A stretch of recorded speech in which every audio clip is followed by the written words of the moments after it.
أعوذ بالله السميع العليم من الشيطان اللعين الرجيم بسم الله الرحمن الرحيم وبه نستعين وصلى الله على سيدنا محمد وآل بيته الطاهرين اللهم صل على محمد وآل محمد وعجل فرجهم. قال امام العلی علیہ الصلاۃ والسلام من قاتل جهله بعلمه فاز بالحظ الاسعد. مولانا متقیان ارشاد فرماتے ہیں کہ جو انسان بھی اپنی جہالت کے ساتھ اپنے علم کی سبب قتال کرے، لڑائی کرے، فازا بالحظ الاسعد، وہ انسان بہترین سعادت کے ساتھ کامیاب اور خوشبختی کے ساتھ کامران ہوتا ہے۔ یہاں درحقیقت مولانا متقیان یہ بیان فرما رہے ہیں کہ ایک انسان کو اپنی جہالت کے ساتھ ہمیشہ لڑتے رہنا چاہیے، اور جہاد لڑنے کا طریقہ کار کیا ہے کہ فرمایا بے علم، اپنے علم کی بنیاد پر، اپنے علم کے ساتھ۔ ایک طلب علم ہمیشہ لگاتار تسلسل کے ساتھ میں ہونا چاہیے تاکہ وہ انسان اس لڑائی کی بنیاد پر ہمیشہ کامیاب و کامران ہو۔ جہاں مولانا متقیان نے کامیابی کا سبب اور کامیابی کی نشانی بتائی ہے کہ کامیاب وہ ہے کامیاب بالحظ الاسعد کے نام پہ، اسعد سعید کا اس میں تفضیل ہے۔ حظ مانے حصہ، یعنی کہ سعادت اور خوشبختی کے بہت زیادہ حصوں کے ساتھ جو انسان کامیاب و کامران ہوتا ہے وہ کون ہوتا ہے؟ وہ ہوتا ہے کہ جو اپنی جہالت کے ساتھ اپنے علم کی بنیاد پر قتال کرتا ہے، یعنی جو ان کو ختم کرتا رہتا ہے اور علم کا حصول کرتا رہتا ہے، وہ انسان کامیاب و کامران رہتا ہے۔ ہماری گفتگو کا محور اس منزل کے اوپر یہ تھا کہ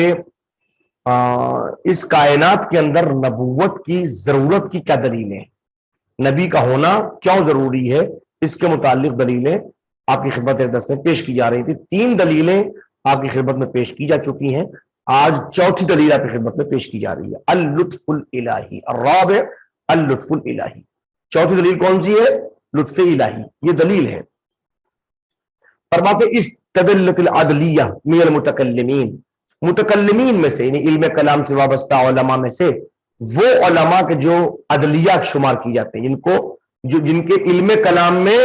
اصول دین کے اندر جو ہے وہ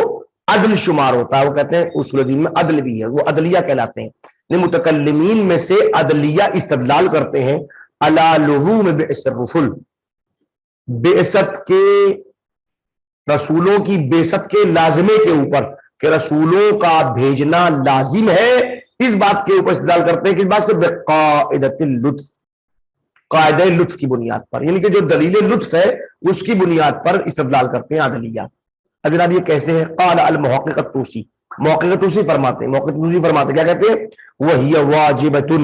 یہ واجب ہے، ہیا کی نہیں پلٹے گی، لزوم بعثت کے اوپر، یعنی کہ بعثت لازم ہے، یہ واجب ہے، لاجتماعها، چونکہ یہ بعثت مشتمل ہے علی اللطف، لطف کے اوپر، فی التکالیف العقلیہ، تکالیف عقلیہ کے اندر۔ توضیح ہو جناب یہ بات واضح نہیں، اس کی وضاحت کے لیے ضروری ہے ان تکالیف السمعیہ، وہ تمام تکالیف سمعی، وہ تمام تکلیفیں جو سمعی طور کے اوپر ہمارے سامنے آتی ہیں، الطاف فی التکالیف العقلیہ،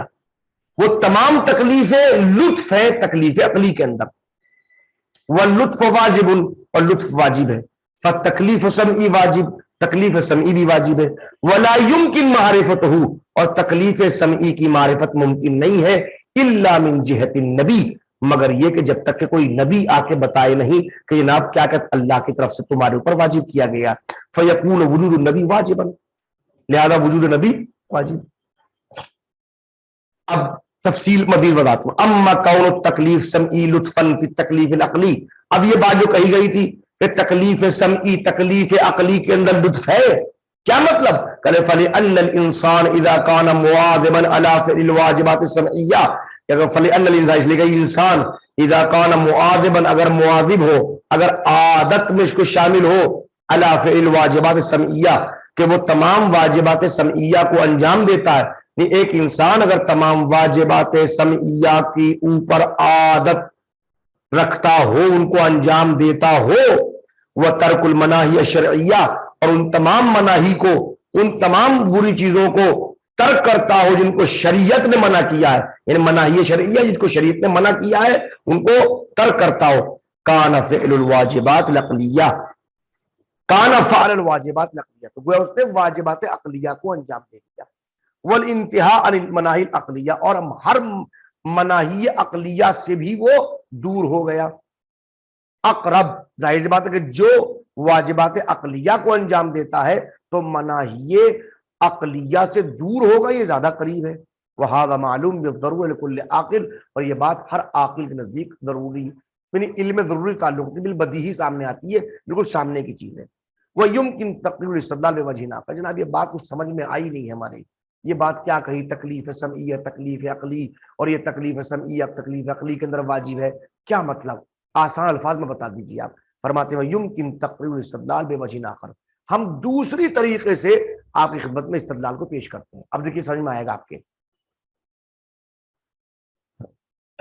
وَيُمْكِن تَقْرِيرُ الْإِسْتِدْلَالِ بِوَجْهٍ آخَر، ممکن ہے کہ دوسرے طریقے سے ہم استدلال کو پیش کر سکیں۔ وَهُوَ أَن نَّقُولَ، ممکن کہتے ہیں ہم اس طرح کہیں گے کہ إِنَّا لِخِلْقَةِ الْإِنسَانِ غَرَضٌ وَغَایَةٌ، ہر انسان کی خلقت میں ایک غرض اور غایت پائی جاتی ہے، مناسبۃ لوجودہ، ایک ایسی غرض و غایت جو اس کے وجود انسان سے بالکل مناسب ہے، ایسا نہیں ہے کہ اس کی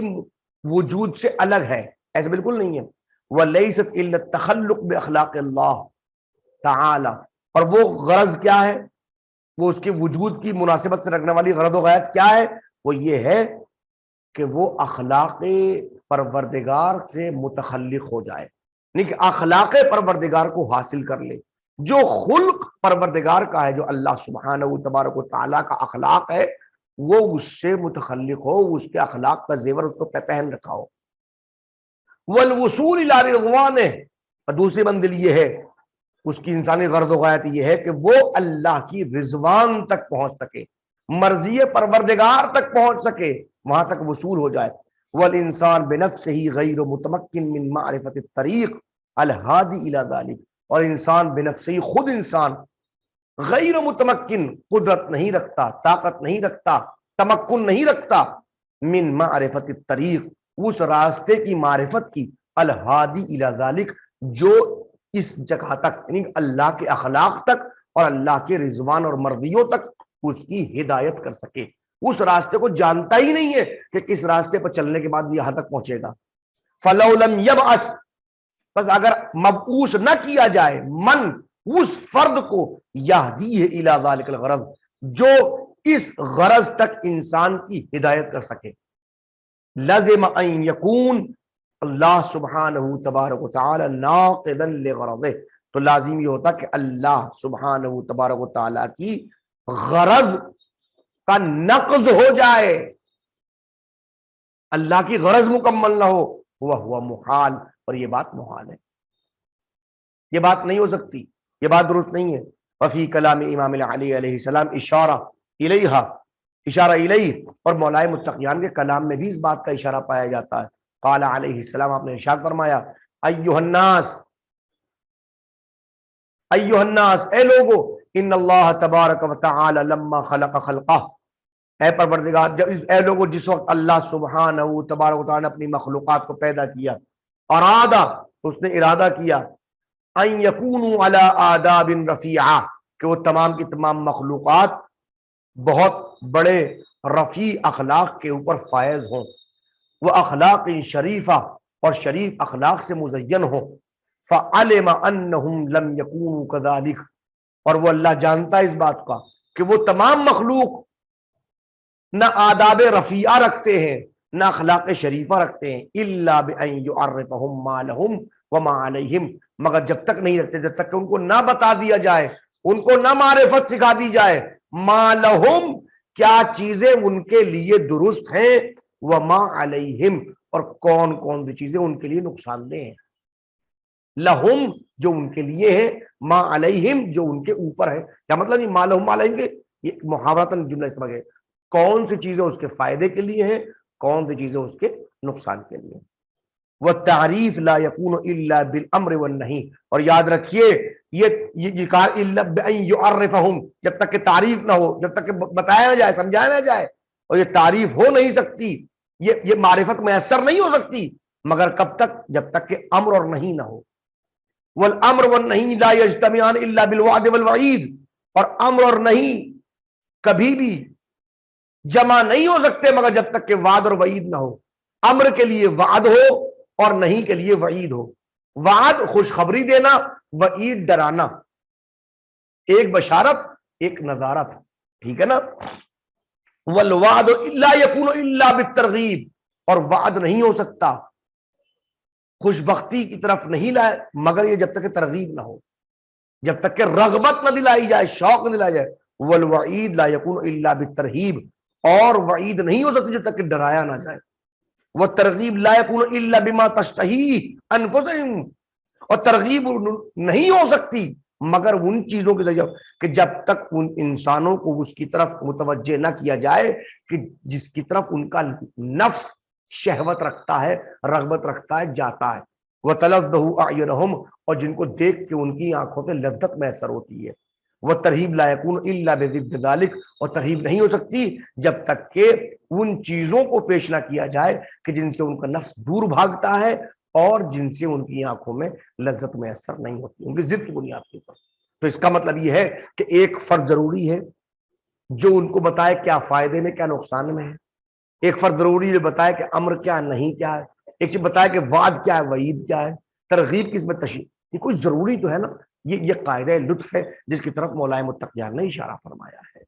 یہ 14 دلیل تھی الحمدللہ جو مکمل ہوئی۔ اب اگر آپ ثابت کرنا چاہیں کسی فرد کے سامنے کہ جناب علی ایک انسان کے لیے یہ ثابت کرنا کہ بعثت کس لیے لازم ہے اور کیا استدلال ہے، تو آپ 4 دلیلوں کی بنیاد کے اوپر ثابت کر سکتے ہیں کہ نبی کا ہونا کیوں ضروری ہے۔ وصلی اللہ علی محمد وآل بیتہ الطاہرین۔